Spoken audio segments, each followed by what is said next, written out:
Hello everyone, welcome back. Understanding financial terms में अब इस वीडियो में हम बात करेंगे holding of position, terminology holding of position and ब्याज बदला सिस्टम।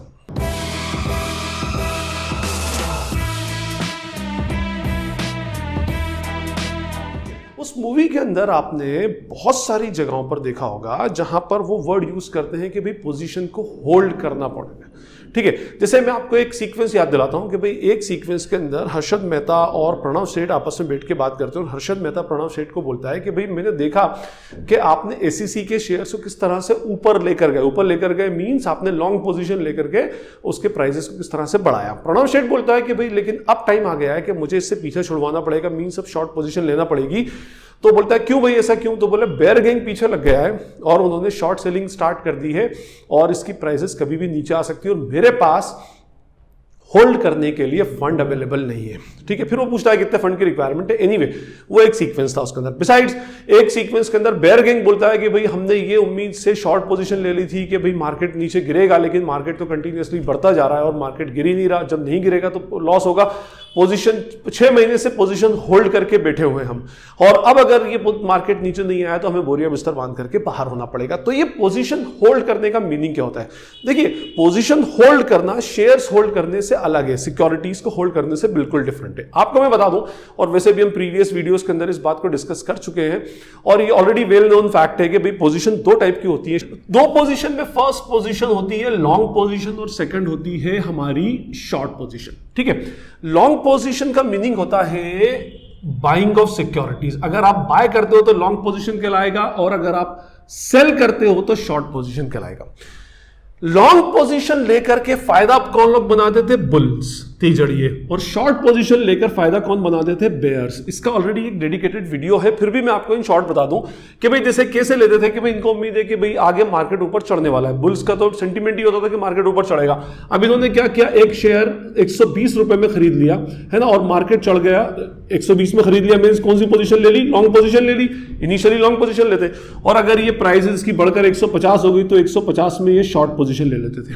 ठीक है, 120 में खरीदा, 150 में बेचा, तो 30 रुपए का इनका अल्टीमेटली मुनाफा बन जाता था। On the other hand bear जो होता था, ये नेगेटिव मार्केट में मींस गिरते हुए मार्केट में अपना प्रॉफिट बनाते थे कि भाई मान लो 120 में खरीदा और इनको उम्मीद है कि मार्केट नीचे जाएगा और मार्केट गिर करके मान लो 100 रुपए हो गया, तो 120 में शॉर्ट पोजीशन ली, बेचा 120 में सॉरी, और 100 में इन्होंने कौन सी पोजीशन ले ली? लॉन्ग पोजीशन ले ली, मींस वही शेयर वापस खरीद लिया।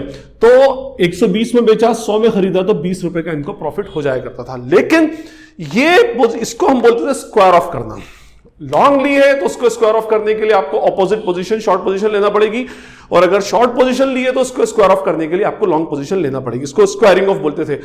ये स्क्वायरिंग ऑफ होती थी यूजुअली आपके सेटलमेंट पीरियड के अंदर। सेटलमेंट पीरियड का ऑलरेडी एक वीडियो है। आज के सिनेरियो में सेटलमेंट पीरियड 1 दिन और 2 दिन का होता है, और उस जमाने में जबकि ये मूवी थी उस टाइम का सेटलमेंट पीरियड हुआ करता था 14 डेज। आपने ये मूवी में भी कई बार सुना होगा। अब होता क्या था, जैसे मान ले होल्डिंग ऑफ पोजीशन का मीनिंग क्या होता है बता रहा हूं आपको। मैंने एक कंपनी के 1000 शेयर्स परचेस किए विप्रो के, मान लीजिए एट द रेट ₹120।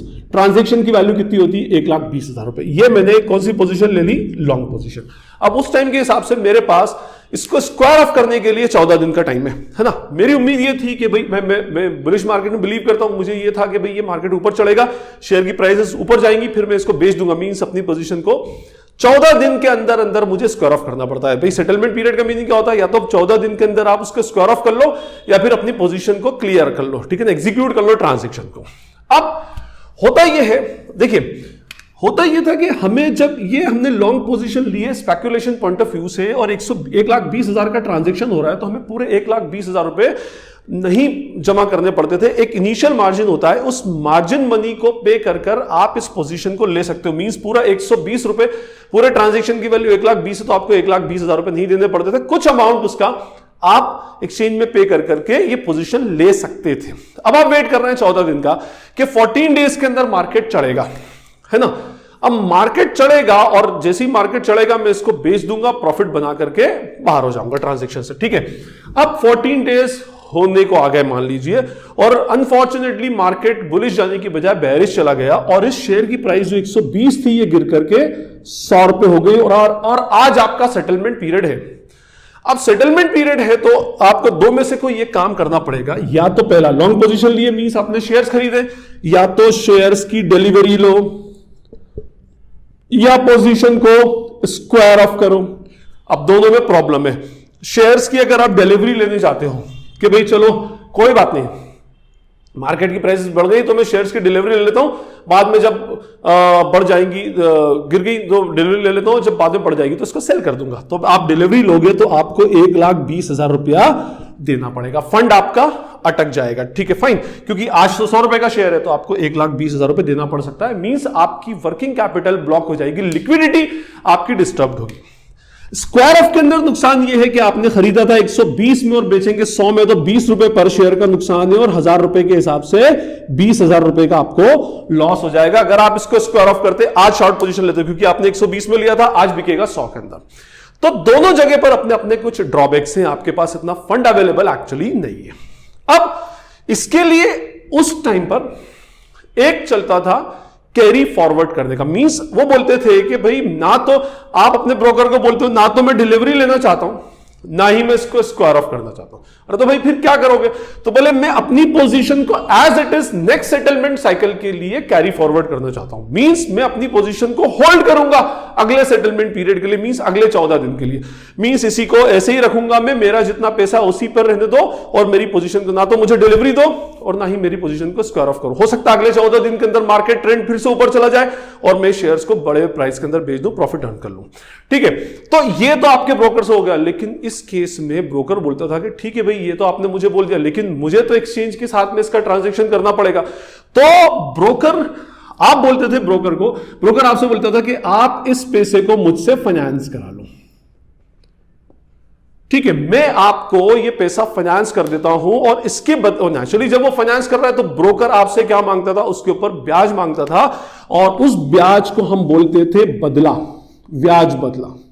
ये एक सिस्टम उस टाइम पर चला करता था जो 2000 स्टार्टिंग के अंदर आकर के इसको बंद कर करके और इसके अगेंस्ट फ्यूचर और फॉरवर्ड ट्रांजैक्शंस को रिप्लेस कर दिया गया। इससे इसको हम इंग्लिश में कॉन्टैंगो भी बोलते हैं। ठीक है, अब आपने क्या कहा कि ठीक है मेरी पोजीशन को, मैं अपनी पोजीशन को होल्ड करता हूं, आप इसको आगे बढ़ा दो। अब जितना भी अमाउंट होता था उसके ऊपर एक सर्टेन परसेंटेज इंटरेस्ट जो होता था वो आपका फाइनेंसर आपसे चार्ज करता था। और एक बात और बताऊं मैं आपको, ये जो इंटरेस्ट की रेट होती थी वो कंपैरेटिवली मार्केट रेट से थोड़ी सी ज्यादा हाई हुआ करती थी, क्योंकि देखिए अगर आपने इसको अच्छे प्राइस के अंदर बेच दिया, 30-40 रुपए अगर बढ़ गए, 30-40 हजार का मुनाफा भी हो गया, तो थोड़ा बहुत अगर आपको इसके ऊपर इंटरेस्ट देना भी पड़ा तो कोई बहुत बड़ा उसके अंदर नुकसान आपको नहीं होता था। तो इन शॉर्ट कहने का मीनिंग ये कि आपकी पोजीशन को कैरी फॉरवर्ड करने के लिए आप अपने ब्रोकर को बोलते थे कि मेरा इस पोजीशन को आगे कैरी फॉरवर्ड कर दो, होल्ड करना चाहता हूं मैं, और उसके बदले में आप मुझे फाइनेंस कर दो, जो इंटरेस्ट होगा वो मैं आपको पे कर दूंगा। दैट इज कॉल्ड ब्याज बदला और कॉन्टैंगो। ठीक है, तो आप अगले 15 दिन के लिए उसको अपने पोजीशन को as it is carry forward कर गए। फिर 15 दिन में मार्केट चढ़ जाए, आप उसको प्रॉफिट में बेचो, उसको उसका पैसा, उसका इंटरेस्ट चुका करके अपना प्रॉफिट आप निकाल लो। नहीं अगर फिर चढ़ता और आगे 15 डेज के लिए आपको फिर पोजीशन कैरी फॉरवर्ड करनी है, फिर करो और फिर आगे के पीरियड का फिर आप उसको इंटरेस्ट दे दो। ये एक रेगुलर मार्केट प्रैक्टिस उस जमाने में हुआ करती थी कि भाई ये आप इस तरह से उस काम को कर सकते थे। तो इसको हम बोलते थे ब्याज बदला। और होल्डिंग ऑफ पोजीशन मींस ना तो आप उसकी डिलीवरी ले रहे हो, ट्रांजैक्शन का एग्जीक्यूट कर रहे हो, ना ही आप उसको स्क्वायर ऑफ कर रहे हो। ठीक है, तो इसको हम बोलते थे ब्याज बदला, कॉन्टैंगो। ये कॉन्टैंगो जो इसके ऊपर इंटरेस्ट बनता था दैट इज कॉल्ड कॉन्टैंगो या फिर बदला उसमें। तो ये थी हमारी लॉन्ग पोजीशन में। शॉर्ट पोजीशन में इसके उल्टा चलता था। जैसे मान लीजिए कि आपने 1000 शेयर्स परचेज कर लिए एट द रेट 1000 शेयर्स पर शॉर्ट पोजीशन ले ली 120 रुपए में, 1,20,000 में आपने सेल कर दिए। ठीक है, अब आप बोलोगे भाई इसके अंदर बहुत सारे लोगों ने मुझसे कुछ डाउट्स भी पूछे कि भाई बिना शेयर्स होते हुए हम कैसे सेल कर सकते हैं। तो बिना शेयर्स होते हुए हम मार्केट में शेयर्स को सेल कर सकते हैं, लेकिन हमें सेटलमेंट पीरियड के अंदर अंदर शेयर्स को स्क्वायर ऑफ करना पड़ेगा। और उस जमाने में जो ट्रेडर्स या इन्वेस्टर सेल करते थे तो उनके पास वो शेयर्स हुआ करते थे, तो वो वहां से फिर उसकी डिलीवरी शेयर्स की देते थे। अब देखिए 14 दिन में आपने ये उम्मीद की कि भाई शेयर्स की प्राइसेस क्या होगी, नीचे जाएगी और मैं फायदा बनाऊंगा। पोजीशन शॉर्ट ले चुकी है, आप बेच चुके हो, है ना। अगर 90 रुपए चला गया तो 30 रुपए पर शेयर का फायदा, 80 रुपए चला गया तो 40 रुपीज पर शेयर का फायदा। लेकिन अनफॉर्चुनेटली मार्केट में बुलिश ट्रेंड आ गया और इसकी प्राइसेस बढ़ करके 140 रुपए आ गई और सेटलमेंट पीरियड आपका पूरा हो गया।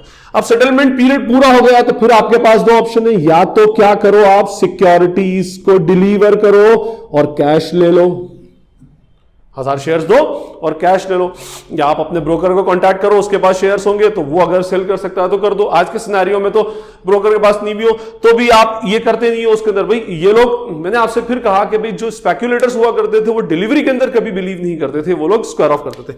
या फिर आप क्या करो, स्क्वायर ऑफ करो, इसके अंदर भी आपका लॉस है, इसके अंदर भी आपका लॉस है। स्क्वायर ऑफ करोगे मींस आज 140 रुपए में आप लॉन्ग पोजीशन लो, 120 में शॉर्ट किया था, सेल किया था, 140 में खरीद रहे हो, 20 रुपए पर शेयर का लॉस। यहां पर भी आप अगर लेते हो तो आपके पास शेयर्स, आपके पास से होल्डिंग्स में से अल्टीमेटली क्या हो जाएंगे, कम हो जाएंगे उसमें। तो ये दोनों फिर आपके साथ प्रॉब्लमेटिक है। यहां पर भी आप क्या कर सकते हो, अपनी पोजीशन को एज इट इज आगे कैरी फॉरवर्ड कर सकते हो। आप अपने ब्रोकर को बोलो कि भाई ब्रोकर, ना तो मैं शेयर्स को सेल करना चाहता हूं और ना ही मैं इसको स्क्वायर ऑफ करना चाहता हूं, मेरी पोजीशन को एज इट इज अगले सेटलमेंट पीरियड के लिए, अगले 14 दिन के लिए कैरी फॉरवर्ड कर दो, मींस इसको आगे ले जाओ। अब नेचुरली जब आपने इसको बेचा होगा तो कुछ ना कुछ मार्जिन मनी आपने वहां पर पे की होगी। ये भी पूरा अमाउंट पे करके एडजस्टमेंट नहीं करते, मार्जिन मनी आपने वहां पर पे की होगी। ये हो गया अब आपका। अब वो आपसे बोलता था कि ठीक है मैं तो ले जाऊंगा आगे, लेकिन फिर वही बात, जब यहां पर फाइनेंस की रिक्वायरमेंट होगी, है ना, आपको सिक्योरिटीज, वो आपको सिक्योरिटीज उधार दे रहा है आगे बढ़ाने के लिए, तो वो उसके ऊपर फिर आपसे ब्याज मांगता था कि भाई मैं इस पोजीशन को आपकी एज इट इज आगे होल्ड कर रहा हूं, कैरी फॉरवर्ड कर देता हूं, बट आपको मुझे इसके अगेंस्ट कुछ सर्टेन परसेंटेज इंटरेस्ट का पे करना पड़ेगा। तो वो जो कहलाता था उसको हम बोला करते थे ऊंधा बदला, ऊंधा बदला, या कुछ लोग उसको उल्टा बदला बोलते थे। ऊंधा बदला, या और इसको इंग्लिश में बोला करते थे बैकवर्डेशन।